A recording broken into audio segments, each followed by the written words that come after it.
हरे कृष्णा सगळ्यांना. भगवद्गीता अध्ययनाचा आजचा आपला पहिला दिवस. आपण अध्याय सुरू करण्यापूर्वी प्रणाम मंत्र म्हणूया आणि अध्यायाला सुरुवात करूया.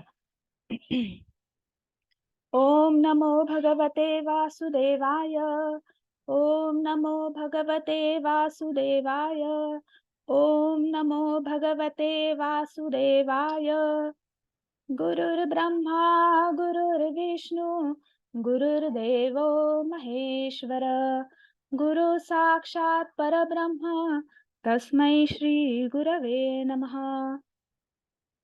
ओम अज्ञानतिमिरान्धस्य ज्ञानाञ्जनशलाकया चक्षुरुन्मिलितं येन तस्मै श्री गुरवे नमः. नमः ओम विष्णुपादाय कृष्णपृष्ठाय भूतले श्रीमते भक्तिवेदांत स्वामी इति नामिने. नमस्ते सरस्वती देवे गौरवाणी प्रचारिणे निर्विशेष शून्यवादी पाश्चात्य देशतारिणे. जय श्री कृष्ण चैतन्य प्रभो नित्यानंद श्री अद्वैत गदाधर श्रीवासादि गौर भक्त वृंद. हरे कृष्णा कृष्ण कृष्ण हरे हरे हरे राम राम राम हरे हरे. हरे कृष्ण कृष्ण कृष्ण हरे हरे हरे राम राम राम हरे हरे. हरे कृष्ण कृष्ण कृष्ण हरे हरे हरे राम राम राम हरे हरे. हरे कृष्ण कृष्ण कृष्ण हरे हरे हरे राम राम राम हरे हरे. हरे कृष्ण कृष्ण कृष्ण हरे हरे हरे राम राम राम हरे हरे. हरे कृष्ण सगळ्यांना. पुन्हा एकदा सगळ्यांचं खूप खूप स्वागत आहे. आजचा आपला पहिला अध्याय आहे. आपण श्री श्री राधा गोविंद यांना साष्टांग वंदन करूया आणि आपण पुढे जाऊया. आपला 18 दिवसाचा कोर्स आहे भगवद्गीता 18 दिवसात समजून घेणे. आणि हा कोर्स कोणातर्फे आहे तर इस्कॉन राधा गोविंद मंदिर मेंगलोर यांच्यातर्फे आहे. मग आता इस्कॉन काय आहे किंवा तर आपण त्या शील प्रभुपाद कोण आहे तर त्याबद्दल एक थोडीशी माहिती घेऊया आणि मग लगेचच पुढे जाऊया. तर शील प्रभुपाद यांच्याबद्दल सांगायचं झालं तर शील प्रभुपाद हे इस्कॉनचे संस्थापक आहे. पण मग आपण त्यांच्याविषयी थोडी त्यांच्या जीवनाची आपण एक छोटासा आढावा घेऊया आणि मग पुढे जाऊया. शील प्रभुपाद यांच्या वडिलांचं नाव होतं मोहन डे आणि त्यांच्या घरी एक मुलगा जन्माला आला. त्याचं नाव होतं अभय चरण डे. आणि घर असं होतं की त्यांच्याच घराजवळ एक कृष्णाचं मंदिर होतं आणि घरातलं सगळं वातावरण म्हणजे पूर्वीचा तो काळ, त्या काळी एकत्र कुटुंब पद्धती असायची. आणि 1896 साली अभय चरण डे म्हणजे शील प्रभुपाद यांचा जन्म झाला. आणि तो काळ म्हणजे कसा की त्यांच्या घरातलं वातावरणही असं होतं, आध्यात्मिक वातावरण होतं. त्यामुळे त्यांच्यावरही ते बाळकडू म्हणू शकतो किंवा तसेच संस्कार झाले असे होते. आणि हळूहळू जसे मोठे होत गेले तसे 5 वर्षाचे होते शील प्रभुपाद किंवा त्यांना अभय चरण डे आपण म्हणूया. तर ते 5 वर्षाचे असताना म्हणजे तुम्हाला हे पहिलं चित्र दिसतं आहे. तर जगन्नाथ पुरीला बघा कशी रथयात्रा असते, तशी रथयात्रा त्यांनी आपल्या वडिलांकडे हट्ट केला, बालहट्ट. लहान मुलं करतात की नाही की मला हे हवं ते हवं, खेळणं हवं. पण प्रभुपाद होते ते, त्यांनी आपल्या वडिलांकडे काय हट्ट करावा तर मला रथयात्रा करायची आहे. आणि मग आपल्या मुलाचा हट्ट वडिलांनी पूर्ण केला आणि एक छोटासा लाकडी रथ आणून दिला आणि घरच्यांनी सुद्धा त्याच्यात सहभाग केला. अति उत्साहाने तो रथ सजवण्यामध्ये मदत केली. त्यांचे सगळे सवंगडी, सगळे मित्र होते. तर ते सगळे त्यांनी ती रथयात्रा खूप उत्तम पद्धतीने पार केली. घरातल्या ज्या मोठ्या स्त्रिया होत्या त्यांनी छान गोड-गोड खाऊ बनवला आणि त्या सगळ्यांना दिला आणि अशी उत्तम रथयात्रा पार पडली आणि असं हळू-हळू शील प्रभुपाद यांचं आयुष्य पुढे सुरू होतं. ते त्यांचं इंग्लिशवर विशेष प्रभुत्व होतं. ते खूप हुशार विद्यार्थी होते आणि मग शाळा झाली, कॉलेज झालं आणि मग त्यांच्या वयाच्या 26व्या वर्षी त्यांना त्यांच्या मित्रासोबत ते एका आश्रमामध्ये आले आणि तुम्हाला दुसरं चित्र दिसत असेल तर त्या आश्रमात आल्यानंतर जशी त्यांनी एंट्री केली, पहिल्यांदा आले होते, तर त्या आश्रमामध्ये एक गुरुजी बसले असतील किंवा गुरुपदावर होते. त्यांचं नाव होतं भक्ती सिद्धांत सरस्वती. ते सुद्धा कृष्ण भक्त होते आणि ते त्यांच्या अनुयायांसोबत बोलत होते आणि तिथे त्यांना प्रभुपाद दिसले आणि एंट्री केल्याबरोबर त्यांनी लगेच म्हटलं, की "तुला कृष्णाचा प्रचार-प्रसार करायचा आहे, भगवत धर्माचा प्रचार-प्रसार करायचा आहे संपूर्ण जगामध्ये." प्रभुपाद यांना कळलंच नाही. मी यांना पहिल्यांदा बघतोय.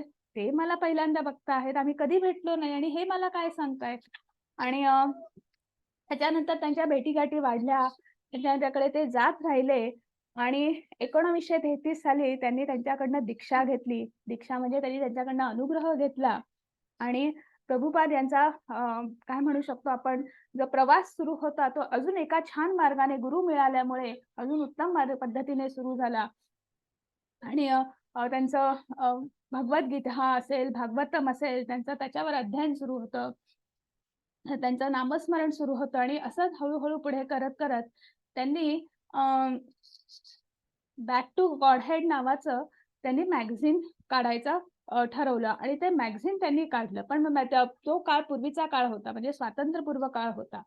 त्या काळामध्ये स्वतः ते मॅगझिन स्वतः आधी ते सगळं तो काय कंटेंट असेल तो लिहिणं. त्याच्यानंतर तो स्वतः टाइप करणं, त्याच्यानंतर स्वतः तो एडिट करणं, मग तो प्रिंटिंग करणं, त्याच्यानंतर डिस्ट्रिब्युटर्स कोण आहेत, सगळीकडे जाऊन स्वतः ते सगळं वाटणं, हे सगळं प्रभुपाद स्वतः करत होते.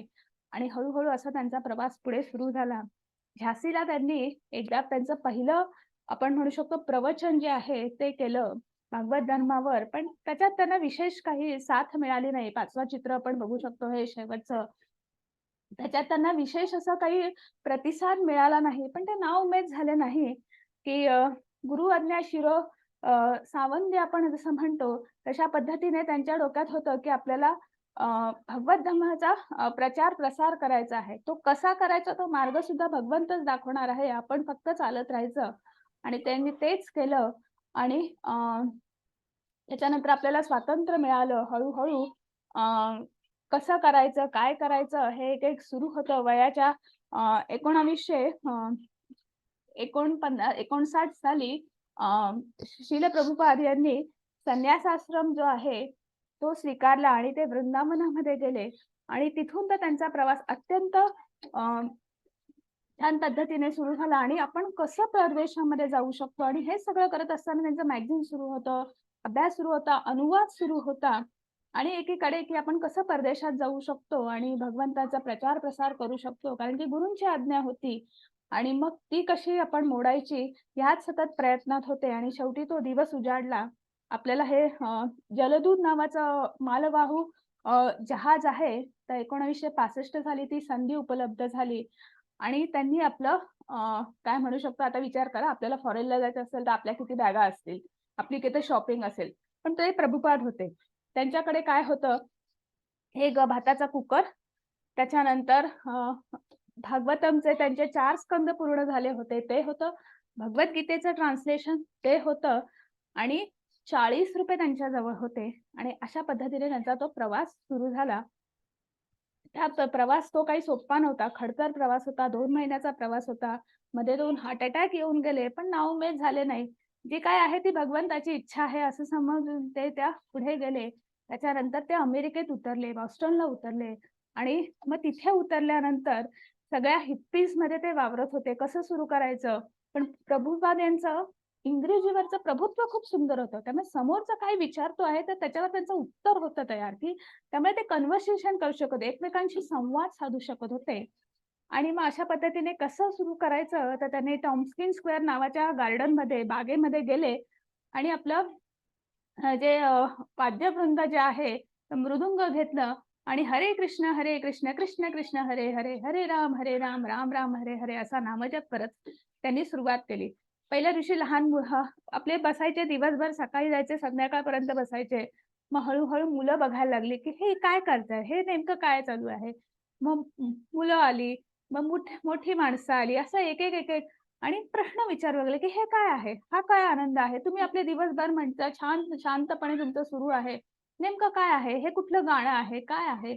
मग प्रभुपाद यांनी सांगितलं, हे कुठलंही गाणं नाही आहे. हे संकीर्तन आहे. मग ते कोण आहे? मग कृष्ण कोण आहेत? हे असं सगळं सांगत एक नाही, दोन नाही, त्यांनी अनेक अनुयायी त्यांनी तिथे म्हणजे अनेक शिष्य वर्ग तिथे उभा केला आणि त्या हिप्पीसचं त्यांनी कृष्ण भक्तामध्ये त्यांनी परिवर्तन केलं आणि इस्कॉनची 1966 साली स्थापना झाली. एका वर्षामध्ये त्यांचे हजारो अनुयायी झाले. तिथे त्यांची लायब्ररी झाली. अमेरिकेमध्ये पहिली लायब्ररी झाली आणि मग काय पुढे प्रभुपाद मागे वळून बघत नाहीत आणि त्यांनी इस्कॉनचं पहिलं मंदिर जे आहे ते तिथे बांधलं आणि संकीर्तन संपूर्ण जगभर करत फिरले. अमेरिकेपासून सुरुवात केली आणि सर्व जगांमध्ये फिरले. एक नाही, दोन नाही, अनेक देशांमध्ये फिरले आणि हा प्रभुपाद यांचा प्रवास नमो विष्णुपादाय कृष्णप्रेष्ठाय भूतले श्रीमते भक्तिवेदान्त स्वामी इति नामिने। नमो विष्णुपादाय कृष्णप्रेष्ठाय भूतले श्रीमते भक्तिवेदान्त स्वामी इति नामिने। नमस्ते सरस्वते देवे गौरवाणी प्रचारिणे निर्विशेषा शून्यवादी पाश्चात्यादेशतारिणे। हरे कृष्णा. 1965 ते 1977 ह्या छोट्याशा कालावधीमध्ये प्रभुपाद यांनी एक नाही, दोन नाही, तर 12 वेळा पृथ्वी प्रदक्षिणा केली आपण असं म्हणू शकतो. 25 देशांमध्ये फिरले आणि ठिकठिकाणी त्यांनी भगवंतांचं मंदिर, राधाकृष्ण किंवा राधा गोविंद जे मंदिर आहे त्यांची स्थापना केली आणि अशा पद्धतीने इस्कॉनचा प्रचार प्रसार वाढत राहिला. ते जे वृक्ष जे होतं ते 1966 साली ते प्रभुपाद यांनी लावलं आणि आज आपण त्याच वृक्षाची आपण काय म्हणू शकतो, फळं चाखतो आहे. तर घरी बसल्या ऑनलाईन आपण भगवद्गीता शिकतो आहोत. तुम्ही तुमच्या घरी, मी माझ्या घरी, सगळं घरातली सगळी कामं आटपून, ऑफिस वगैरे सगळं करून आपण दिवसातला 1 तास जो आहे तो असा छान पद्धतीने आपण एका सत्कारणी लावतो आहे. लगेच आपण पुढे जाऊया. तर हे हा जो आहे आमच्या इस्कॉन मंगळुरूचा ॲड्रेस आहे. गुगल मॅपचं लोकेशन याच्यामध्ये आहे. इस्कॉनचे आमचे जे अध्यक्ष आहेत भारताचे, नामनिष्ठदास प्रभू. आता नामनिष्ठदास प्रभू यांच्याबद्दल सांगायचं झालं तर वाईटातून काहीतरी चांगलं निघतं बघा. 2-3 वर्षापूर्वी आपण खूप वाईट काळ आपण सगळ्यांनी अनुभवला. कोरोनाचा काळ होता. अनेक जणांना आपण गमावलं. त्याच्यानंतर घरात आपण बसलेलो होतो. कोणाची नोकरी गेली म्हणजे तो काळच खूप वाईट होता. आणि त्या काळामध्ये काय करायचं काही समजत नव्हतं. पण बघा वाईटातनं चांगलं घडतं. अशी ही ऑनलाईन भगवद्गीता आपण ऑनलाईन भगवंताचं ज्ञान जे आहे ते लोकांपर्यंत पोहोचवू शकतो. ही संकल्पना कुठेतरी नामनिष्ठदास प्रभू यांना सुचली आणि त्या नामनिष्ठदास प्रभूंनी ती संकल्पना अनेक अनुयायांसोबत मांडली, अनेक सेवकांसोबत मांडली आणि मग काय, की अनेक सेवकांच्या मदतीने नामनिष्ठदास प्रभूंनी ती ऑनलाईन भगवद्गीतेचे क्लासेस मग लेव्हल 1 आहे, लेव्हल 2 आहे, लेव्हल 3 आहे, लेव्हल 4, 5 भक्तिशास्त्री आहे. तर वेगवेगळे क्लासेस त्यांनी सुरू केले. वेगवेगळे कोर्सची नावं आपण म्हणू शकतो. भगवद्गीताच आहे, सखोल पद्धतीने अजून पुढे-पुढे अभ्यास आहे. तर हे चालू केलेलं आहे आणि 1 नाही, 2 नाही, तर आपली ही आजची 43वी बॅच आहे. 42 बॅच ज्या आहेत त्या सक्सेसफुल झालेल्या आहेत. वेगवेगळ्या भाषांमध्ये आपण करतो आहे. आपली ही मराठीतली बॅच आहे. आपण लगेच पुढे जाऊया. हे तुम्ही कुठल्याही मंदिरामध्ये गेलात इस्कॉनच्या, तर ज्याला आपण अर्चविग्रह म्हणतो, राधा गोविंद, तर ते तर तुम्हाला कुठल्याही मंदिरामध्ये गेलात, तर त्यांचं ते हे तुम्हाला ह्या मूर्ती दिसतात. आपण त्यांना वंदन करूया. रोज क्लास सुरू करण्याच्या आधी आपण श्री श्री राधा गोविंद यांना वंदन करायचं. त्याच्यानंतर श्रील प्रभुपाद यांनाही आपण वंदन करायचं. त्याच्यानंतर निष्ठदास प्रभू यांनाही मी साष्टांग वंदन करणार आणि सगळ्यात कृष्ण सेवकांना ज्यांच्यामुळे आपल्याला ही खूप छान संधी जी आहे ती उपलब्ध झालेली आहे आणि आपण लगेच पुढे जाणार आहोत. आपण आता इथे सगळे भगवद्गीता ही आपल्या प्रत्येकाच्या घरात असते. बरेच जण वाचतात, बरेच जण वाचत नाही. हात लावायला कसं वाचायचं? मला जमेल का? हा प्रश्न असतो की नाही? आणि भगवद्गीतेबद्दल बोलायचं झालं तर ते एक महाकाव्य आहे, विशाल ग्रंथ आहे आणि जर त्याचा अभ्यास करायचा झाला, सखोल अभ्यास करायचा झाला, तर 1 वर्षापेक्षा जास्त कालावधी लागतो. पण 18 दिवसाचा आपला हा कोर्स आहे. पहिली लेव्हल आहे. तर आपण कसं कसं शिकायचं? कशी समजून घ्यायची? 1 तासाचा वेळ असतो हो. 1 तासामध्ये मग तुम्हाला श्लोक पठण आहे आणि मग ते सगळे श्लोक आपण व्यवस्थित समजून घ्यायचे आहे. तर आपण त्याचा जो सारांश आहे, त्या अध्यायाचा जो गर्भित अर्थ आहे, तो आपण समजावून घेणार आहोत, की भगवद्गीता का बोलली गेली? का सांगितली गेली? त्याच्यामागचा उद्देश काय आहे? आणि त्याच्या आणि आपली जीवनशैली कशी असली पाहिजे, तर कशी आपण सांगड घालू शकतो. तर कुठेतरी सुरुवात जी आहे, या 18 दिवसामध्ये आहे आणि नंतर सगळ्यांसाठी वाटा मोकळ्याच आहेत. तुम्ही वेगवेगळ्या टप्प्यावर जाऊन तुम्ही सखोल पद्धतीने अभ्यास करू शकतात. जिथे-जिथे भगवद्गीता असते, तिथे-तिथे गीता महात्म्य गायलं जातं.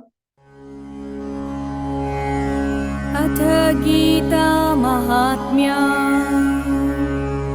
गीताशास्त्रम् इदं पुण्यं या पठेत् प्रयतः पुमान् विष्णुपदम् अवाप्नोति भयशोकादिवर्जितः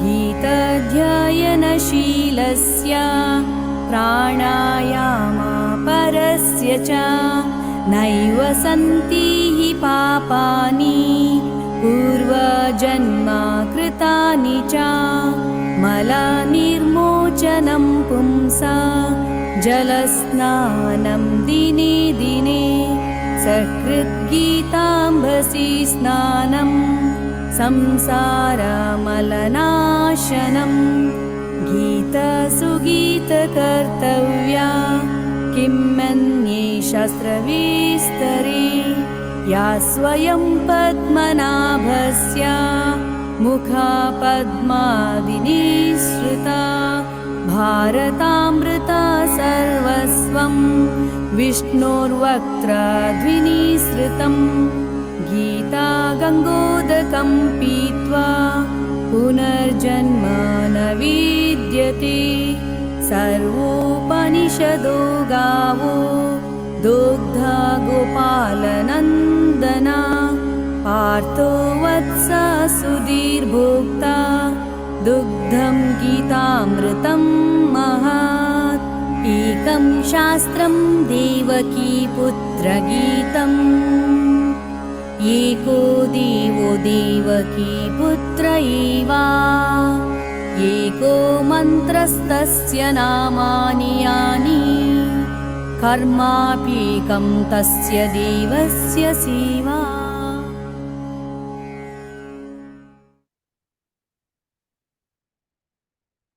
गीता महात्म्य जिथे-जिथे भगवद्गीतेचं पठण होतं, तर तिथे-तिथे सगळ्यात पहिले भगवद्गीता सुरू करण्यापूर्वी गीता महात्म्य ऐकलं जातं, वाचलं जातं, पठण केलं जातं आणि मग पुढे सुरुवात केली जाते.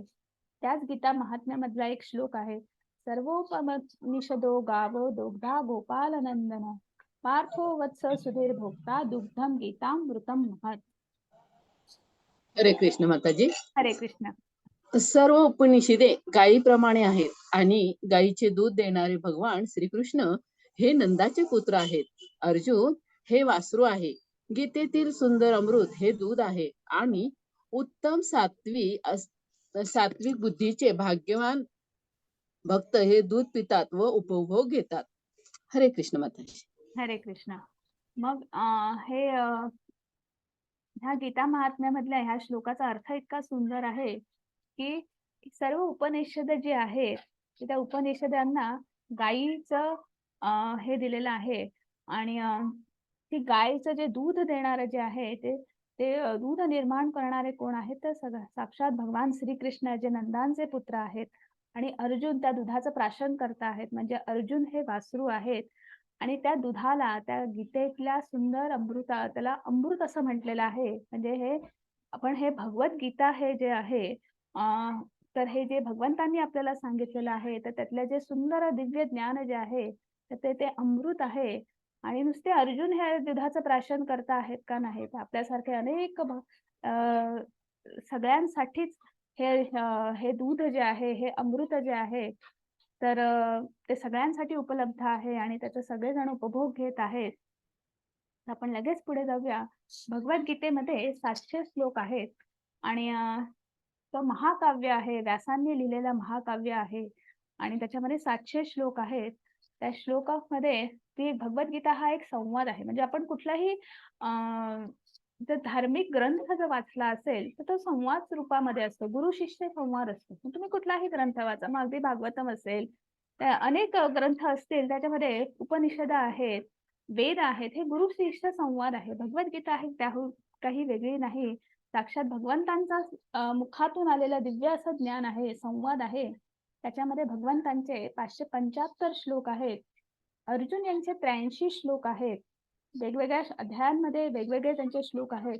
संजय बघा की आपली कुठेतरी पूर्व पुण्याई असते की नाही आणि त्याचं कुठेतरी आपल्याला फळ मिळतं, ती फळाला येते. तसं याची देही याची डोळा त्यांना हा दिव्य संवाद जो आहे तो नुसता ऐकायला मिळत नाही आहे तर बघायला मिळतो आहे. आपल्या आजच्या काळात जर बघायचं म्हटलं तर CCTV फुटेज कसं आपण बघतो असं सुंदर सगळं दृश्य जे आहे कुरुक्षेत्रावरचं ते संजय त्यांच्या डोळ्यांनी बघतायत, कानांनी ऐकता आहेत आणि नुसतं ऐकतायत बघतायत नाही तर त्याचं वर्णन पुन्हा करता आहेत. आणि ते वर्णन कोणाला करता आहेत तर धृतराष्ट्र यांना करता आहेत.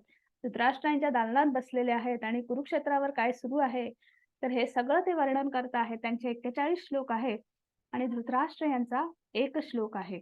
असे 700 श्लोकांची ही भगवद्गीता आहे. त्याच्यामध्ये भगवंतांनी 5 विषय मांडलेले आहेत.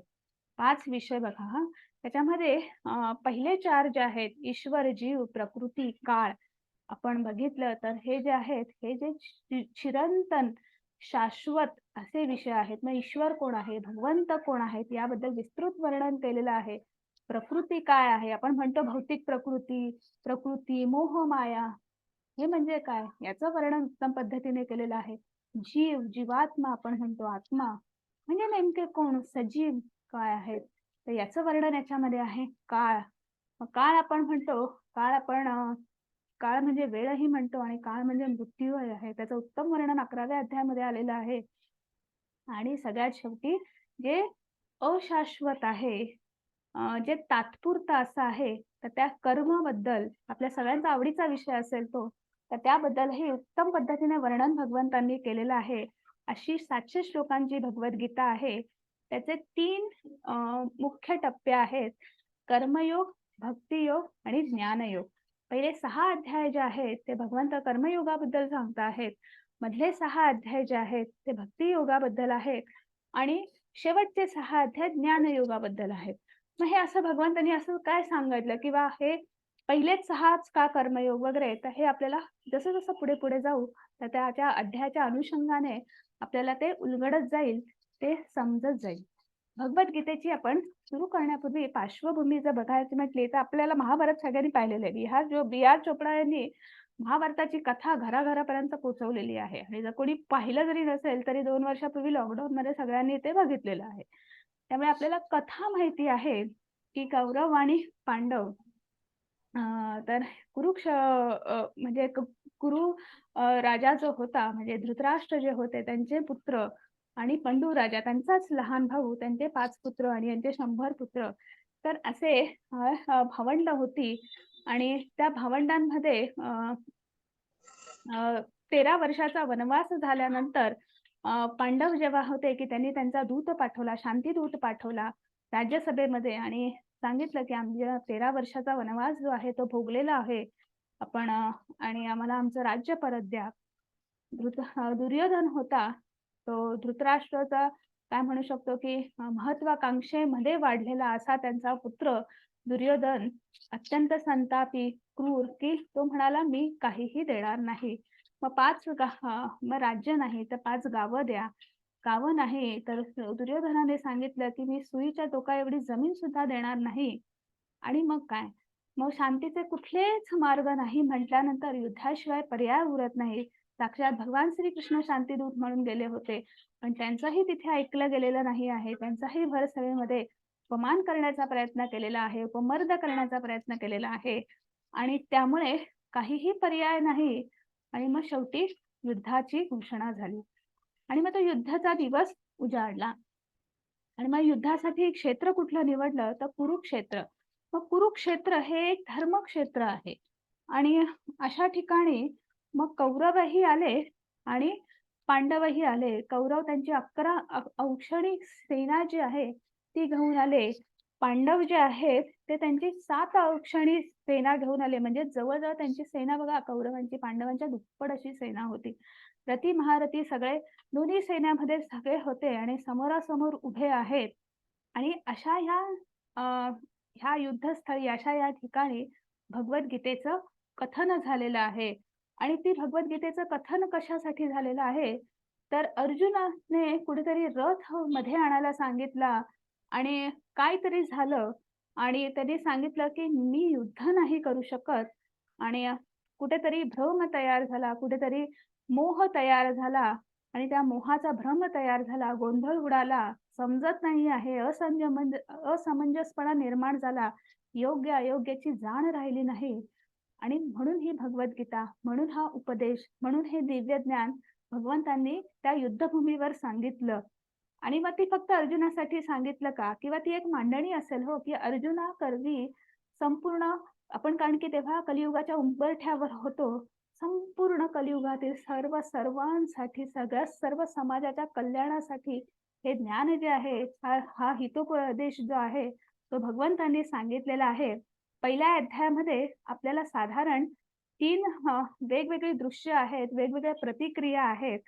तर ते आपल्याला बघायचं आहे. मी काही प्रश्न विचारते आहे, मला उत्तर द्या आता की तुम्हाला आपण कुरुक्षेत्राच्या रणांगणावर आहोत तर इथे ह्या 3 व्यक्तिरेखा आहेत. तर माझा हा कर्सर तुम्हाला दिसत असेल, पॉइंटर दिसत असेल तर हे कोण आहेत? कोणी मला सांगू शकेल का? हरे कृष्ण. तुम्ही तुमचा डिजिटल हँड रेज करू शकता.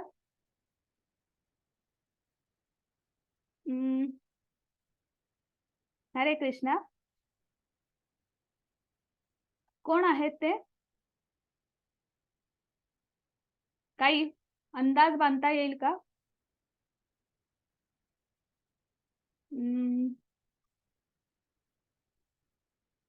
तुम्हाला हा कर्सर दिसत असेल, नाही कोणाला सांगता येते? तुम्ही अनम्यूट करू शकता आहात आता.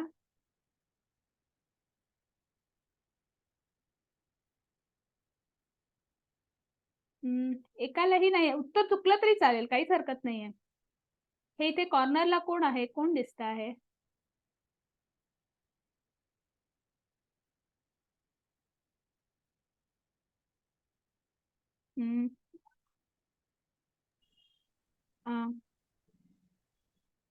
ओके. हे आहे तिथे धृतराष्ट्र आहेत. त्यांच्याबद्दल आता आपण बोललो. त्याच्यानंतर हे मध्ये चित्र कोणाचं आहे? हे कोण असतील? काही अंदाज बांधता येऊ शकतोय? चुकलं तरी चालेल, काहीच हरकत नाही. हरे कृष्ण. तुम्ही अनम्यूट करू शकता आहात किंवा चॅट बॉक्स मध्ये उत्तर टाइप केलं तरी चालेल. माझा आवाज येतोय ना? चॅट बॉक्स मध्ये मला उत्तर आलेलं आहे अर्जुन. हो माताजी, खूप छान. अर्जुन हे उत्तर दिलेलं आहे, बरोबर आहे. त्याच्यानंतर मला अर्जुन बऱ्याच जणांनी उत्तर दिलेलं आहे. अरे वा. आणि आता हे इथे तिसरं चित्र आहे कोपऱ्यातलं. हे कोण आहेत? काय अंदाज?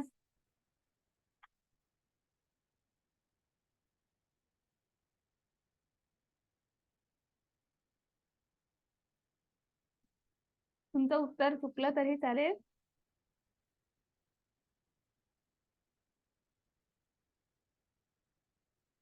तुम्ही हँड रेस करा. नाही, मला चॅट बॉक्स मध्ये उत्तर आलेलं आहे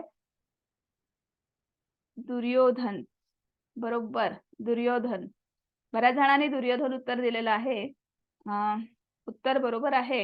आपण आता पहिल्या अध्यायाला सुरुवात करणार आहोत. पहिल्या अध्यायाचं आपलं नाव आहे अर्जुन विषाद योग.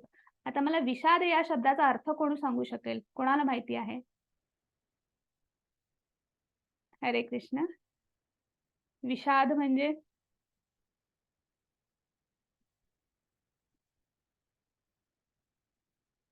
काही अंदाज?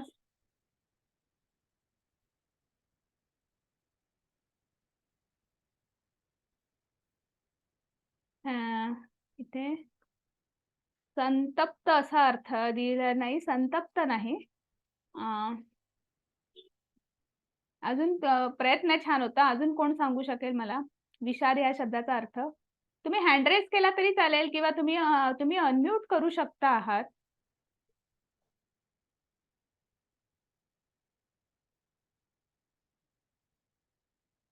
दुःखी, निराश. बरोबर, दुःखी निराश हे उत्तर बरोबर आहे. मला यांचं उत्तर नाही समजलं. मखर अश्विनी माताजी, तुमचं मला नाही समजलं. तुम्ही अनम्यूट करून मला सांगू शकता का? हरे कृष्ण. अश्विनी माताजी.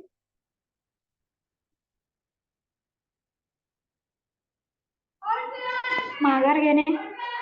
माघार घे. नाही, विषाद या शब्दाचा अर्थ अर्जुनाने माघार घेतली होती, पण विषाद या शब्दाचा अर्थ माघार घेणं नाही. हरे कृष्ण. सगळ्यांनी खूप छान उत्तर दिलेली आहेत. तर विषाद म्हणजे दुःख, वैषण्य, विलाप. आणि मग तो का झाला आहे तर त्याचं वर्णन आपल्याला पहिल्या अध्यायामध्ये बघायला मिळतं. तर पहिल्याच अध्यायाचा पहिलाच श्लोक आहे धृतराष्ट्र. आपण म्हटलं की नाही, धृतराष्ट्र यांचा पहिला एक श्लोक आहे. तर तो श्लोक असा आहे, धृतराष्ट्र उवाच धर्मक्षेत्रे कुरुक्षेत्रे समवेतायुयुत्सवा मामका पांडवाश्चैव किम कुर्वत संजय. किम कुर्वत संजय असा प्रश्न धृतराष्ट्र यांनी विचारलेला आहे. आणि तो कोणाला विचारलेला आहे? संजय यांना विचारलेला आहे. हे धृतराष्ट्र यांच्या दालनात बसलेले आहेत. आणि प्रश्न असा आहे की युद्धस्थळावर गेलेले आहेत, युद्धासाठी जमलेले माझे पुत्र. ते काय सांगत आहेत? मामका पांडवाश्चैव म्हणजे माझे पुत्र. माझे म्हणजे माझे कुरुपुत्र. आणि पांडव म्हणजे लगेच बघा त्यांनी फरक केलेला आहे. पंडू राजाचे पुत्र पांडव जे आहेत, तर ते काय करता आहेत युद्धक्षेत्रस्थळावर गेल्यावर, असा प्रश्न धृतराष्ट्र यांनी विचारलेला आहे. आता धृतराष्ट्र या शब्दाचा जर आपण अर्थ करायचा झाला तर धृत म्हणजे दृढ, हट्टी, धीट असा. आणि तो धृत राष्ट्र म्हणजे काय तर राज्य, त्याच्यानंतर संपत्ती, सत्ता, तर ह्या सगळ्याची तर असा हा धृतराष्ट्र म्हणजे राज्याची आसक्ती असलेला असा हा धृतराष्ट्र. आणि त्यांनी प्रश्न विचारलेला आहे की माझे पुत्र आणि पांडुपुत्र काय करत आहेत. तर आता इथे एक थोडस आपण उदाहरणासकट प्रभुपाद यांनी ना प्रत्येक श्लोक प्रत्येक ठिकाणी ना अशी उदाहरणं दिलेली आहेत आणि ते सोपं करून सांगितलेलं आहे. इथे एक छान उदाहरण आहे की धर्मक्षेत्र आहे. तर हे कुरुक्षेत्र हे धर्मक्षेत्र आहे. की तिथे लाखो योगींनी, तपस्वींनी तिथे तपश्चर्या केलेली आहे आणि त्यामुळे ती पावनभूमी आहे. आणि ती पावनभूमी असल्यामुळे तिथे ज्यांचाही मृत्यू होतो त्यांना स्वर्ग प्राप्ती होते, इतकी ती अशी पावनभूमी आहे. बघा, एक छान अशी पावनभूमी आहे. त्या भूमीचा इन्फ्लुएन्स, त्याचा त्याचा प्रभाव माझ्या मुलांवर पडला तर माझी मुलं काय करताहेत, अशी मनामध्ये एक भीती आहे, एक संशय आहे, की त्या क्षेत्राचा, त्या भूमीचा आणि त्यांनी जर त्यांचा निर्णय बदलला तर युद्धामध्ये माघार घेतली तर कुठेतरी भीती आहे. आणि म्हणून आता आपल्याला इथे उदाहरणामध्ये दिसत आहे बघा, आपल्याकडे कुठलंही छान एखादं कार्य असेल किंवा घरामध्ये पूजा असेल, कुठलंही छान कार्य असेल, तर आपण दूध ओतू घालतो, हो की नाही? तर दूध ओतू जाणं म्हणजे ते एक त्या आपण काय म्हणू शकतो, की त्या दिवसात ते एक शुभ असं मानलं जातं. तसं हे धर्मक्षेत्र जे आहे, तर तसा ते क्षेत्र आहे, तशी ती भूमी आहे, पावन भूमी आहे आणि तिथला प्रभाव पडाव जर माझ्या मुलांवर पडला, तर असा कुठेतरी साशंकता धृतराष्ट्राच्या मनामध्ये आहे. आणि मग त्यांनी म्हणून लगेचच आपली मुलं, माझी मुलं आणि लहान भावाची मुलं लगेच त्यांनी वेगवेगळं करून टाकलं. कसं वेगळं केलं? बघा, आपण त्या दुधामध्ये जर आपण लिंबू पिळला, तर पाणी वेगळं आणि चोथा वेगळा होतो. पनीर काढतो की नाही आपण घरामध्ये, तसंच त्यांनी वेगळं काढलं, की दुधामध्ये लिंबू पिळला आणि लगेच त्या आसक्तीरूपी लिंबू पिळला आणि लगेच त्यांची मुलं वेगळी झाली पांडुपुत्रांची आणि त्यांची म्हणजे धृतराष्ट्र यांची मुलं लगेच वेगळी झाली. आणि मग आता मला सांगा, पनीर झालं किंवा दूध खराब झालं, दूध फाटलं कधी-कधी आपोआप दूध खराब होतं, कधी-कधी आपण मुद्दाम लिंबू पिळतो. मग आपण त्याचे रसगुल्ले बनवतो, म्हणजे काहीतरी पदार्थ बनवतो की नाही, म्हणजे हे इतकं साहजिक आहे. तर म्हणजे आता युद्धभूमीवर आल्यावर ते एकमेकांशी गप्पा तर मारणार नाही, हो की नाही? सलोख्याच्या गप्पा तर मारणार नाही. युद्धभूमीवर आले, शस्त्र घेऊन आलेले आहेत, एवढी सेना घेऊन आलेले आहेत. म्हणजे नक्कीच ते कुठल्यातरी कारणासाठी तिथे आले आहेत ना. तरी धृतराष्ट्राचा हा प्रश्न बघा, कारण की मनामध्ये एक साशंकता आहे, एक भीती आहे आणि मग ती भीती कसली आहे, त्याचं वर्णन हे आपल्याला पहिल्या अध्यायामध्ये बघायला मिळतं. तर इथं तुम्हाला हरे कृष्ण माताजी वाचताय. हरे कृष्ण माताजी. हे आचार्या, तुमचा बुद्धिमान शिष्य द्रुपद पुत्र याने कौशल्याने रचलेली ही विशाल पांडव सेना पहा. हरे कृष्ण माताजी. हरे कृष्ण. मग पहिल्या श्लोकामध्ये जेव्हा हे वर्णन आलेलं आहे किंवा हा प्रश्न आलेला आहे, संजय यांनी सुरुवात केलेली आहे आणि संपूर्ण युद्धभूमीचं वर्णन सुरू केलेलं आहे. आणि मग युद्धभूमीचं वर्णन करताना दुसऱ्या श्लोकापासून त्यांनी संपूर्ण कुरु सेनेचं वर्णन केलेलं आहे. 11 औक्षणी कुरु सेना होती, त्याचं वर्णन असं एकेका श्लोकामध्ये आलेलं आहे. आणि ते वर्णन करत असताना प्रत्येक पितामह भीष्म आहेत, गुरु द्रोणाचार्य आहेत, गुरु कृपाचार्य आहेत, असे सगळ्यांचं वर्णन केलेलं आहे. आणि मग नंतर ते दुर्योधनाकडे आलेले आहेत. तर दुर्योधन जे आहे, दुर्योधन अत्यंत संतप्त झालेले आहेत. बघा, तुम्हाला तुमच्या चेहऱ्यामध्ये, तुम्हाला ह्या चित्रामध्ये सुद्धा दिसत असेल ह्या, तर दुर्योधन अत्यंत संतप्त, क्रोध झालेला आहे. तर त्यांना क्रोध का आलेला आहे? तर जेव्हा त्यांना असं वाटलं, की पांडवांच्या सोबत कोण आहे? सगळी कारण की नारायणी सेना सुद्धा यांच्या सोबत आहे. यांच्यासोबत कोण आहे? पण बघता पांडव सुद्धा 7 औक्षणी सेना घेऊन आलेले आहेत. त्यांच्याकडेही रथी मारती आहे. उत्कृष्ट पद्धतीने व्यूह रचना केलेली आहे. आणि म्हणून ते फारच अगदी मत्सरतेने, कुचेष्टेने आपल्या गुरूंची आपल्याला खूप अदब असली पाहिजे, एक आदर असला पाहिजे. पण त्यांनी तो आदर बाजूला ठेवला आणि त्यांनी त्यांचा संताप व्यक्त करताहेत. संताप का आला? कारण की मनामध्ये कुठेतरी भीती आहे. ती भीती व्यक्त करताहेत, की पहा, तुमचाच शिष्य द्रुपद पुत्र, जो तुमचा शिष्य होता, ज्यांना तुम्ही काल सगळी तुमच्याकडनं तुम्ही जी विद्या दिलेली आहे, आज तुमच्याच पुढे तो युद्धभूमीवर उभा आहे, शस्त्र घेऊन उभा आहे. किती उत्तम पद्धतीने त्याने व्यूहरचना केलेली आहे. पहा, हे सगळं वर्णन जे आहे, हे संजय सांगता आहे. आणि ते वर्णन सांगत असताना दुर्योधनाचा संताप सुद्धा ते एकीकडे सांगता आहे. आणि कुरुसेनेचं वर्णन केल्यानंतर संजय पांडव सेनेकडे वळत आहे. आणि पांडव सेनेचं वर्णन करत असताना पांडव सेनेकडे असे काय आहे, की जेणेकरून त्यांच्याकडे आपण म्हणतो की नाही, की यांच्याकडे यांचा विजय होणं किंवा यांची विजयश्री होऊ शकतं. तर अशी 9 कारणं आहेत. मग ती 9 कारणं कुठली आहेत? ती वेगवेगळ्या श्लोकामध्ये तिथे वर्णन आलेलं आहे त्याचं. आणि असं संजय खूप छान वर्णन करत आहेत. तर पहिलं आहे धर्मक्षेत्र. जसं आपण बोललो, ती एक पावनभूमी आहे. त्याच्यानंतर दिव्य रथ. अर्जुनाचा हा जो रथ जो आहे, तो तिन्ही लोकांमध्ये कुठेही सहज फिरू शकतो. इंद्रदेवानी त्यांना तो रथ दिलेला आहे आणि असा तो दिव्य रथ त्यांच्याकडे आहे. त्या दिव्य रथावर एक ध्वज आहे. तो साधा सुद्धा ध्वज नाही, तो कपिध्वज आहे. त्या कपिध्वजावर साक्षात हनुमंत विराजमान आहेत. त्याच्यानंतर त्यांच्याकडे शंख आहे. कोणाचा शंख आहे? साक्षात भगवान श्रीकृष्ण यांचा पंचजन्य शंख आहे. त्याच्यानंतर अर्जुन यांच्या हातामध्ये एक गांडीव आहे. त्यांच्या हातामध्ये ते शस्त्र जे आहे ते पशुपत अस्त्र आहे, ते त्यांना साक्षात भगवान शिवशंकर यांनी दिलेलं आहे. त्यानंतर हे ज्या दिवशी ही युद्धभूमीवर आले, ज्या दिवशी युद्ध सुरू होणार होतं, त्या दिवशी मोक्षदा एकादशी होती. त्या दिवशीचा तो एकादशीचा काळ होता. त्या दिवशी त्या रथावरचे अर्जुनासोबत असलेले सारथी कोण होते? साक्षात भगवान श्रीकृष्ण. ऋषिकेश.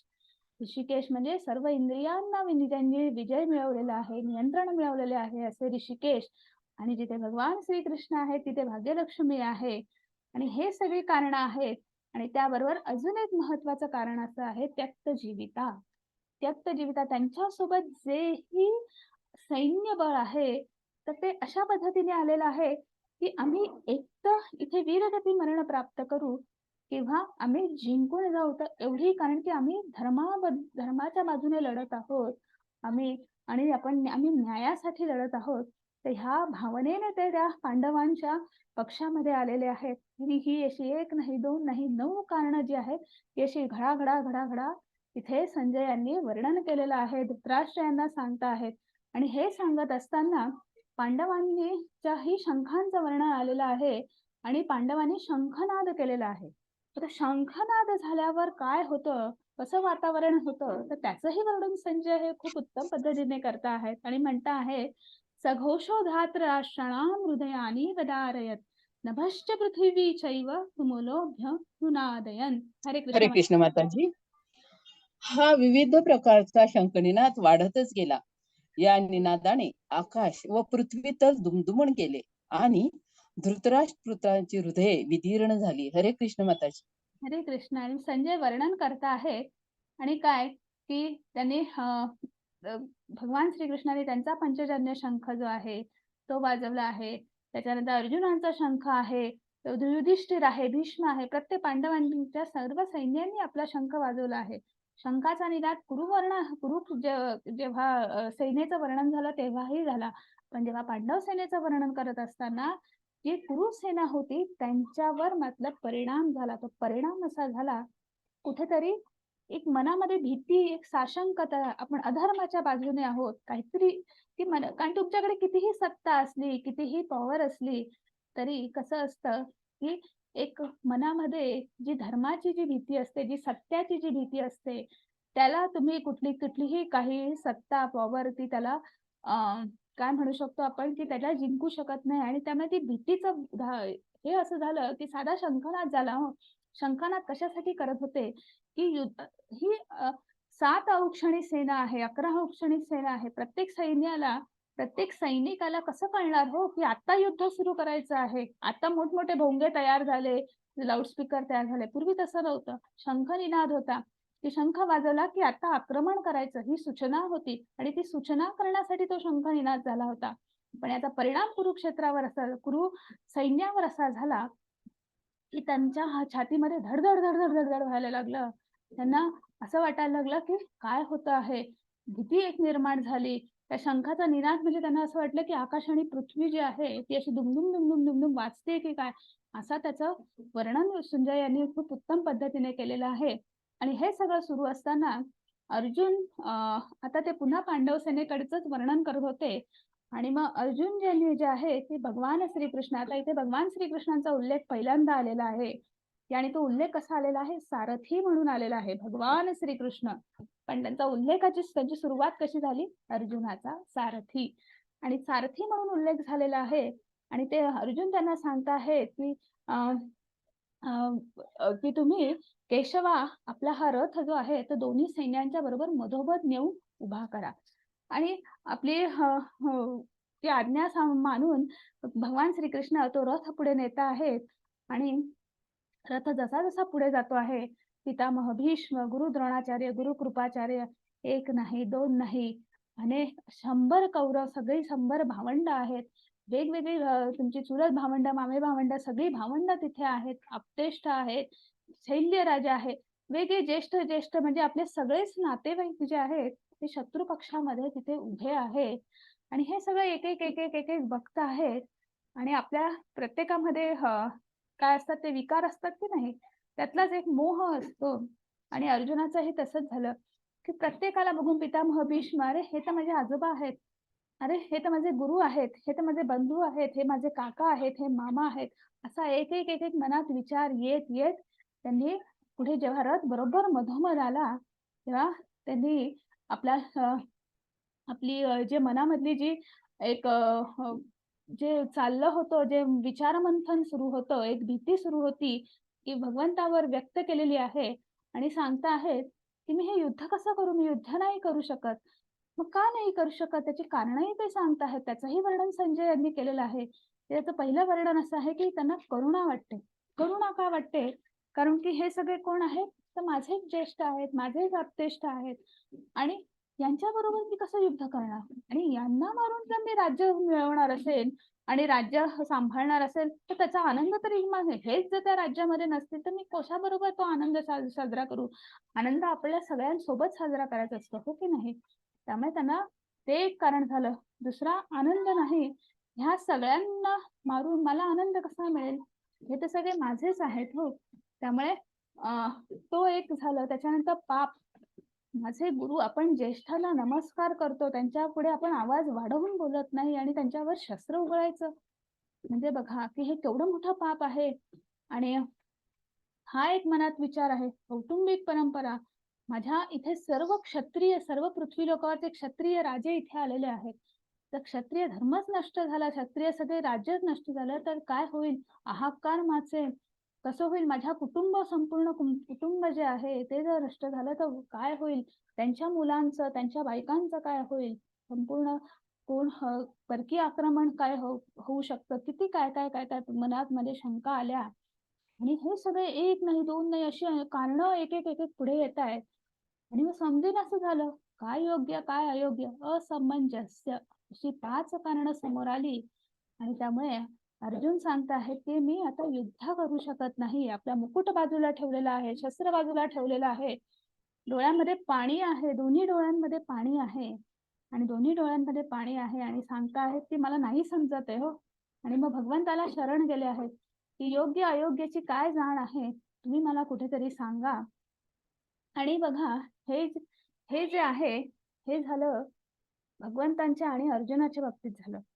आता आपण भगवद्गीतेचा संबंध आपल्या जीवनाशी कसा लावू शकतो? तर आपल्या जीवनामध्ये सुद्धा अनेक प्रसंग घडत असतात आणि हेच 5 कारणं असतात की यातलं कुठलं तरी एक कारण असतं आणि आपल्याला समजत नाही हो काय करायचं आणि काय नाही करायचं. बघा, छोटी मोठी रोज आपल्या प्रत्येक प्रपंच प्रत्येकाचा आहे, भौतिक प्रपंच प्रत्येकाचा आहे आणि तो प्रपंच सुरू असताना चढ उतार आहेत, सुखदुःख आहेत, कारण की कर्मावर तो प्रपंच वसलेला आहे. त्यामुळे मग ही 5 कारणं जशी अर्जुनाची आहेत तशी आपलीही आहेत. भगवद्गीता ही फक्त अर्जुनाला नाही सांगितलेली. भगवद्गीता ही संपूर्ण समाजाचा उद्धार करण्यासाठी सांगितलेलं हे दिव्य ज्ञान आहे, हे तत्वज्ञान आहे आणि तेच आपण समजून घेणार आहोत. प्रभुपाद यांनी उत्तम पद्धतीने वेगवेगळे छोटे छोटे उदाहरणांसकट आपल्याला भगवद्गीता जशी आहे तशी आपण त्याच्या आधारावर आपण हे तत्वज्ञान समजून घेणार आहोत. मग भगवद्गीता जशी आहे तशी का? तर ते गुरु परंपरेतून आलेलं ज्ञान आहे. कुठलंही ज्ञान हे गुरु परंपरेतून जेव्हा येतं ना, तेव्हा ते तसंच्या तसं आपल्यापर्यंत पोहोचतं. त्याच्यासाठी आपल्याकडे एक छान उदाहरण आहे बघा. की आपण मोबाईल चार्ज करतो, लॅपटॉप चार्ज करतो, केबलच्या तर किंवा आपण डेटा ट्रान्सफर करतो. तर त्या केबलमध्ये म्हणजे त्या वायरीमध्ये जर कुठेतरी फॉल्ट असेल किंवा ती कुठेतरी तुटली असेल, खंडित झाली असेल, तर तसाच्या तसा डेटा ट्रान्सफर होऊ शकत नाही किंवा तुमचा फोन चार्ज होऊ शकत नाही. तशाच पद्धतीने हे ज्ञान जे आहे ते हे परंपरेतून आलेलं आहे. त्यामुळे ते कुठेतरी ते जसंच्या तसं आपल्यापर्यंत पोहोचत आहे. आणि म्हणून आपण मग गुरु परंपरा काय आहे, गुरु शिष्य परंपरा काय आहे, याचं वर्णन स्वतः भगवान श्रीकृष्णांनी 4थ्या अध्यायामध्ये सांगितलेलं आहे. आणि असं अखंड साखळीतून आलेलं हे ज्ञान जे आहे, भगवद्गीता जशी आहे तशी, त्याचं आपण अध्ययन करणार आहोत. उद्यापासून आपण सुरुवात करणार आहोत. आणि आपण आजचा आपला पहिला अध्याय झाला. पहिल्या अध्यायामध्ये फक्त सैन्याचं वर्णन आहे, रणांगणावरील सैन्यांचं निरीक्षण आहे. एक प्रश्न होता धृतराष्ट्र यांचा, त्याच्यावर संजय यांनी संपूर्ण सैन्याचं वर्णन केलेलं आहे. मग त्याच्या ते वर्णन करत असताना दुर्योधनाच्या मनातली भीती व्यक्त झालेली आहे. त्यांनी सांगितलेली आहे. शंख निनाद काय झाल्यावर काय होतं त्याचं वर्णन त्यांनी सांगितलेलं आहे. अर्जुन काय करत आहेत, अर्जुनाचं निरीक्षण काय आहे हे कुठेतरी सांगितलेलं आहे. आणि मग अर्जुन सगळ्यात शेवटी म्हणतात की मी युद्ध नाही करू शकत. मग युद्ध नाही करू शकत तर का नाही करू शकत त्याचं कारणांचंही वर्णन इथे आलेलं आहे. आणि इथेच आपला पहिला अध्याय संपलेला आहे. उद्या आपण दुसऱ्या अध्यायाला सुरुवात करणार आहोत. हरे कृष्णा सगळ्यांना. हरे कृष्ण माताजी. हरे कृष्णा माताजी.